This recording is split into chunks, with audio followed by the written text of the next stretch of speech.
जी, अशोक सिंह जी, डिम्पल जायसवाल जी, इस कार्यक्रम के आयोजक भाई टुनटुन राय जी, संचालक महोदय, यहाँ पर उपस्थित क्षेत्र के सभी सम्माननीय महानुभाव, बहनों, भाइयों तथा मित्रों, मझवारा मुझे आना था, किसी की मृत्यु हो गई थी तो लंबे समय से टुनटुन राय जी के आने का कार्यक्रम बनता था, नहीं आ पाता था। आज आपके बीच आने का मुझे सौभाग्य प्राप्त हुआ। आप में से अधिकांश लोगों से मिलने का अवसर मिला, ये मेरे लिए प्रसन्नता की बात है। मैं राजनीति में नहीं हूँ, राजनीति की कोई बात भी नहीं करूँगा, लेकिन चुनाव का मौसम है तो लोग उसी से जोड़ रहे होंगे।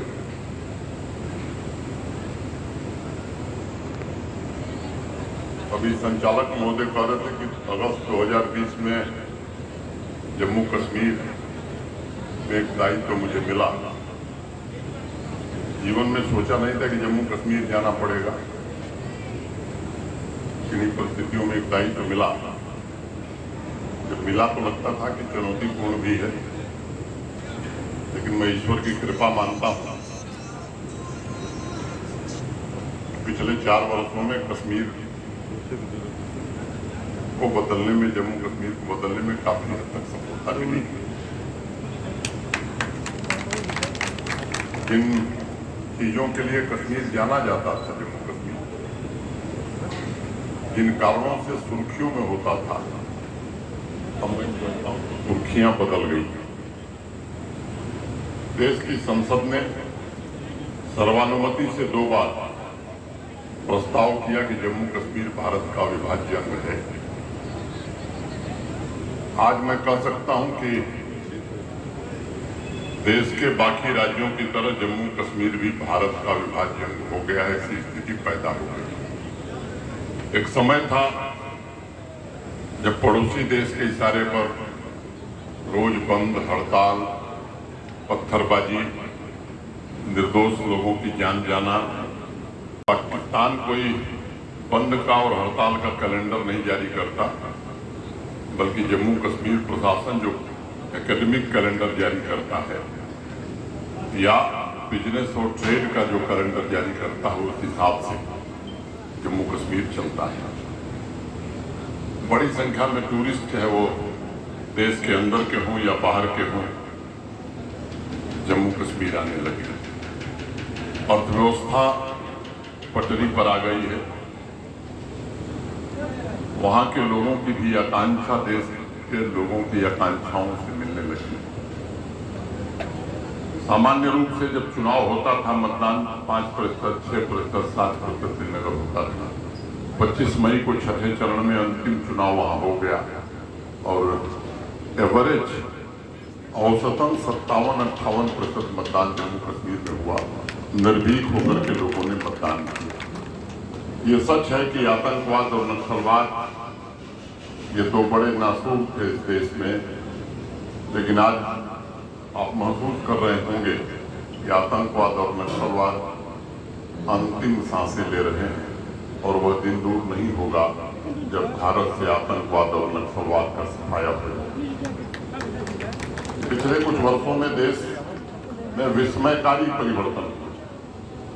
देश जिस दिशा में आगे बढ़ रहा है, मुझे लगता है कि हर भारतीय जो विचारशील होगा उसको जरूर गौरव की अनुभूति होती है। एक समय था जब दुनिया में हमारी आवाज नहीं हुआ करती। इधर के इस इलाके के बड़ी संख्या में लोग विदेशों में पहले रहते थे। आपके परिवार का कोई व्यक्ति, आपका कोई संबंधी, आपका कोई दोस्त अगर विदेश गया है इधर, तो उससे पूछिए, भारत की प्रतिष्ठा जो आज दुनिया में बढ़ी है, ऐसी प्रतिष्ठा भारत की कभी नहीं थी। इंडियन पासपोर्ट की जो कीमत आई है, जो महत्ता आई है, ऐसी महत्ता कभी नहीं थी। 2 युद्ध हो रहे हैं आज दुनिया में, रूस और यूक्रेन के बीच, इजराइल और फिलिस्तीन के बीच। युद्धरत देशों को भी अपेक्षा है कि समाधान कहीं से मिल सकता है तो भारत और भारत के नेतृत्व से। इसके पहले भी इराक हो या सूडान हो, जहां ऐसी परिस्थितियां पैदा हुई जहां भारत के नागरिक संकट में थे, जब भारत का विमान भारतीय नागरिकों को लाने जाता था तो सीज फायर युद्ध विराम की घोषणा हो जाती थी और भारत के नागरिक सकुशल वापस आ जाते। ले आया और उनके घर तक सकुशल पहुंचाया ये नया भारत है। मुझे लगता है कि जब आप विचार करेंगे तो आपके ध्यान में आएगा कि चंद्रमा के साउथ पोल पर, दक्षिणी ध्रुव पर सबसे पहले अपने देश का झंडा लहराने वाला देश भारत बना है। आज भी भारत का तिरंगा शान से चंद्रमा के साउथ पोल पर लहरा रहा है। आज कटघरा में मैं कहना चाहता हूं और जिम्मेदारी से बात कर सकता हूं, आने वाले दिनों में सूरज पर पहुंचने वाला भी कोई देश होगा दुनिया का सबसे पहले वो भारत होगा। इस बदलते हुए भारत की उम्मीदें, आकांक्षाएं स्वाभाविक रूप से बढ़ी हैं। जिस मोर्चे पर आप विचार करेंगे परिवर्तन आपको दिखाई पड़ेगा। अगर मैं अर्थव्यवस्था की बात करूं तो 2014 में दुनिया की 11वीं बड़ी आर्थिक ताकत हम थे। आज कटघरा में जब मैं खड़ा हूं तो भारत दुनिया की 5वीं बड़ी अर्थव्यवस्था बन गया है। भारत के वित्त मंत्री जी ने पिछले सत्र में संसद में कहा कि 2027 तक भारत दुनिया की तीसरी सबसे बड़ी अर्थव्यवस्था बनने जा रहा है। कई लोगों को लगता होगा कि 11वीं से 5वीं बड़ी अर्थव्यवस्था बनने से हुआ क्या। रोज आप समाचार देख रहे हैं, पढ़ रहे हैं, ये 25 करोड़ लोग जो गरीबी रेखा के बाहर निकले हैं वो इसी कारण निकले हैं कि भारत 11वें स्थान से 5वें स्थान पर पहुंच गया। और जिस दिन दुनिया की तीसरी बड़ी अर्थव्यवस्था बनेगा भारत, यकीन मानिए उस दिन भारत से गरीबी समाप्त हो जाएगी। उस दिशा में भारत आगे बढ़ रहा है। लेकिन ये भारत का लक्ष्य नहीं है, भारत के नागरिकों की आकांक्षा है। भारत ने जो अपने लिए लक्ष्य तय किया है, 2047 में जब आजादी का शताब्दी वर्ष हम मनाएंगे, हमारे आजादी के 100 वर्ष पूरे होंगे, तो विकसित भारत हम देखना चाहते हैं। यह विकसित भारत अकेले कोई सरकार नहीं बना सकती। देश के नागरिकों को भी इसमें अपना योगदान देना होगा, अपने राष्ट्रीय कर्तव्यों का निर्वहन करना होगा। इस संकल्प को सिद्धि में बदलने के लिए भारत के हर नागरिक की एक राष्ट्रीय जिम्मेदारी है। मैं आपसे निवेदन करना चाहता हूं कि इस राष्ट्रीय जिम्मेदारी का निर्वहन आप जरूर करें। पत्रिका है राइटर्स एंगल मेडिसिन नाम के बड़े प्रसिद्ध शास्त्री का लेख छपा, कुछ हिस्से उसके मैं आपके बीच साझा करना चाहता हूं। उन्होंने कहा कि 11वीं शताब्दी में भारत का जो योगदान था, जो हिस्सा था विश्व की अर्थव्यवस्था में, वो 33% था, 33%। विश्व की अर्थव्यवस्था में 1/3 योगदान भारत का होता था। 15वीं शताब्दी आते आते वो योगदान घट करके 25% हो गया और उसके बाद हमारे गुलामी का कालखंड शुरू हुआ। लंबे समय की गुलामी के कारण आक्रमणकारियों ने, आक्रांताओं ने हमारा धन, वैभव, यश, यहाँ तक कि हमारे आस्था के जो प्रतीक केंद्र थे, श्रद्धा के जो केंद्र थे, उन्हें भी ध्वंस करने का काम। और उसके कारण हमारी शिक्षण पद्धति समाप्त हुई, हमारे शिक्षण संस्थान समाप्त हुए। जो देश सोने की चिड़िया कहा जाता था वो देश गरीब हो गया। गुलामी के खिलाफ भी देश के महान स्वतंत्रता सेनानियों ने लंबा संघर्ष किया। इस इलाके में तो अनेक महान स्वतंत्रता सेनानी हुए, अनेक परिवार आज भी हैं। लंबे संघर्षों के बाद 1947 में देश को आजादी मिली और 1950 में जो आकलन था, विश्व की अर्थव्यवस्था में भारत का योगदान महज 4% रह गया। इतिहास ने फिर करवट बदला और 2023 में अंतर्राष्ट्रीय मुद्रा कोष का एक सर्वेक्षण आया। उसमें ये बात कही गई है कि आज विश्व की अर्थव्यवस्था में भारत का योगदान 15% हो गया है। 15% हमारे लिए संतोष का विषय नहीं। अगर हमको फिर से सोने की चिड़िया बनना है, फिर से विश्वगुरु बनना है, तो इस 15% को हमें फिर से 25 और 35% ले जाना होगा। ये हमारी जिम्मेदारी। जिस तरह के परिवर्तन हुए हैं वो इस बात का संकेत भी देते हैं। आज बड़ी चर्चा है स्टार्टअप की। दुनिया के स्टार्टअप इकोसिस्टम की जब मैं बात करता हूँ तो आज भारत ने अपना तीसरा स्थान पूरी दुनिया में बनाया है। वे स्टार्टअप जो सफल उद्यम के रूप में परिवर्तित हो रहे हैं, यूनिका, भारत ने दुनिया में अपना दूसरा स्थान हासिल किया। नॉलेज इकोनॉमी, ज्ञान को कैसे धन में परिवर्तित किया जाए, जिसकी बड़ी चर्चा। भारत इस कला को प्राचीन काल से जानता है। जब दुनिया के बाकी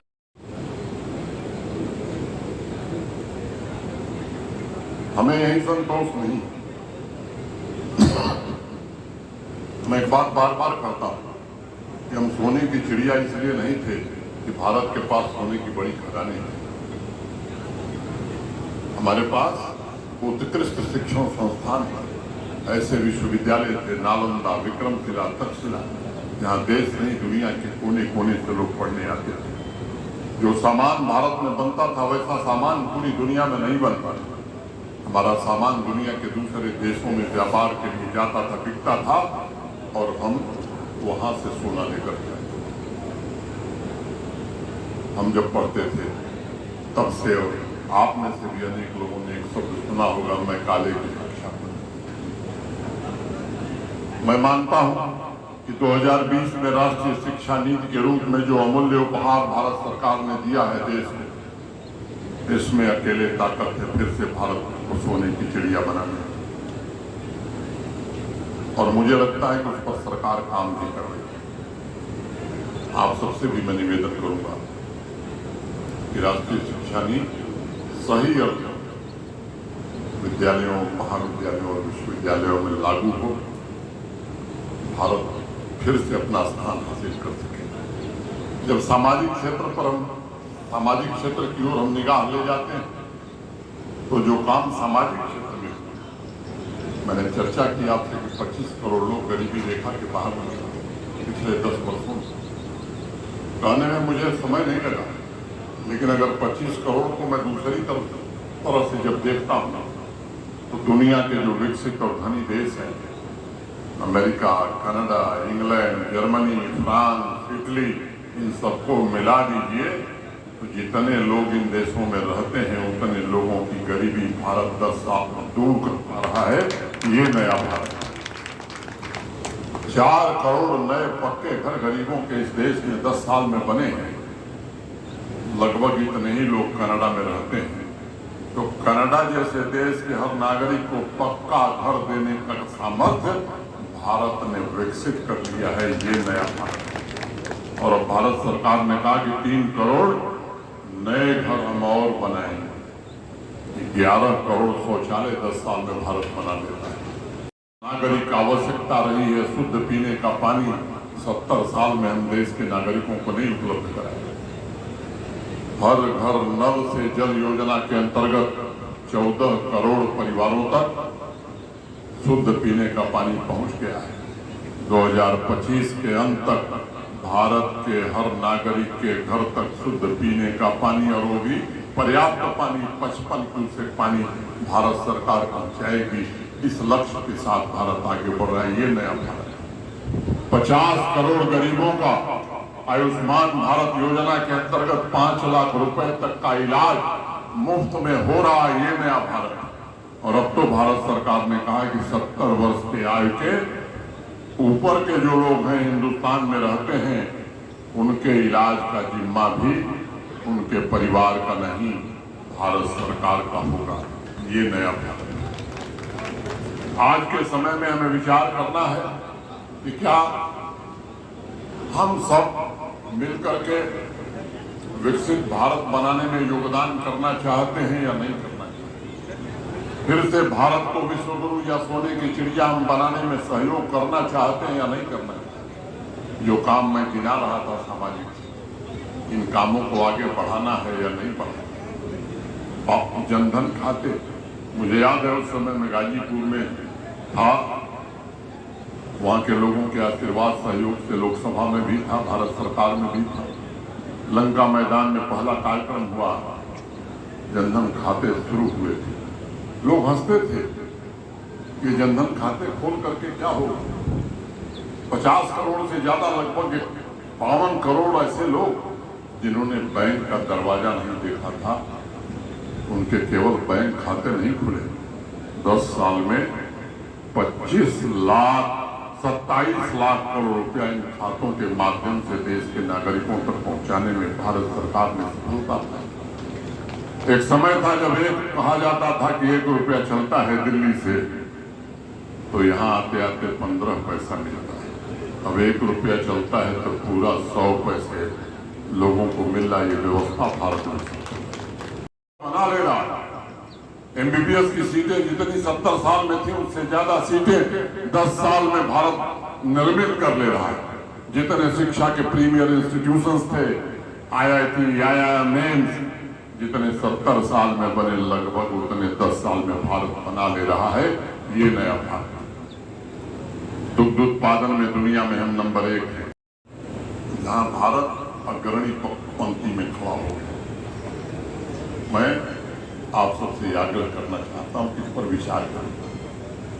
और एक तीसरी बात मैं कहना चाहता हूं, राष्ट्रीय और सांस्कृतिक पुनर्जागरण का एक नया अध्याय भी भारत में शुरू हुआ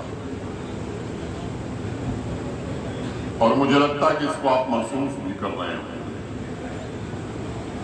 इसने कल्पना की थी 500 वर्षों के लंबे संघर्ष के बाद, पता नहीं कितने बलिदानों के बाद, फिर से रामलला टेंट में नहीं, भव्य राम मंदिर में अपना जन्मोत्सव मना रहे हैं। ये नया पुनर्जागरण आपके नजदीक है बनारस। हमने भी वहीं शिक्षा ग्रहण की। उस समय भी मैं बाबा विश्वनाथ के दर्शन के लिए जाता था, आप भी जाता। आप में से भी अनेक लोग गए हैं।